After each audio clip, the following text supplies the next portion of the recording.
Do da da do da do do da da.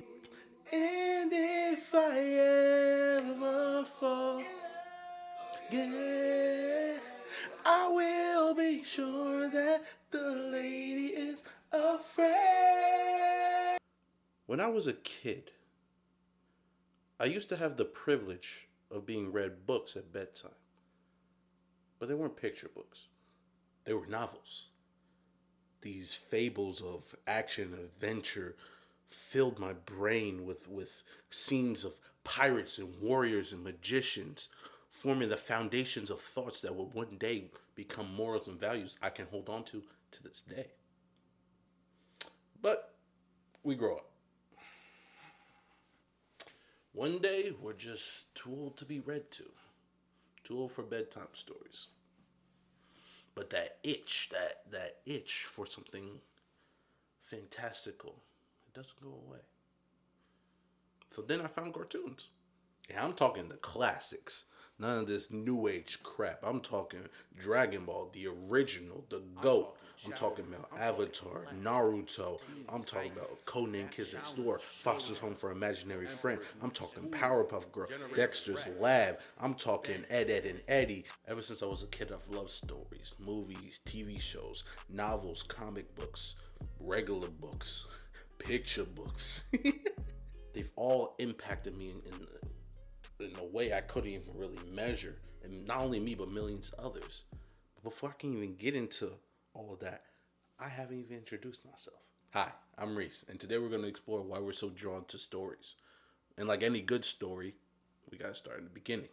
From the very start, humans have loved to tell stories. You can find evidence of this from the early humans who used to share their experiences through cave drawings. Many cultures throughout history have designated a person to memorize, recite, and pass on the fables of their culture. Tales full of warnings and morals and values to pass on to the next generation. So it seems to me like humans are hardwired for stories. But why? If it's for survival instincts, wouldn't it be easier to be hardwired for straight facts, things that you need to know to survive? But you can even find evidence in even our most analytical fields like math and science. They're told through stories. You don't believe me? Okay, tell me if you've heard this one. Johnny had 5 apples and Mark had 5 apples. When they come together, how many apples do they have? What's the answer? I don't know. I dropped out of pre-K. But my point is, the easiest way for us to understand concepts that we're not familiar with is with stories. I mean, why else would I be able to relate to the struggles of a poor South Korean family like in Parasite, or the awkwardness of puberty and puppy love in the song like Wet Dreams by J. Cole, or grief with having someone being taken away from you, like in the book Bridge to Terabithia. That's still the only book that ever made me cry. Whew. The power of storytelling is severely underrated. It does more than just make someone cry in a movie theater. It can move mountains. Wars have been won before even a single battle because of stories an army has heard about the enemy.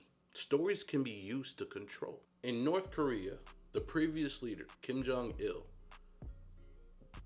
they had released the story that he, on his first game of golf ever, made 17 holes in one. No, you can. I don't think you have to, but if you needed to, ask a friend of yours who knows how to play golf. That's impossible.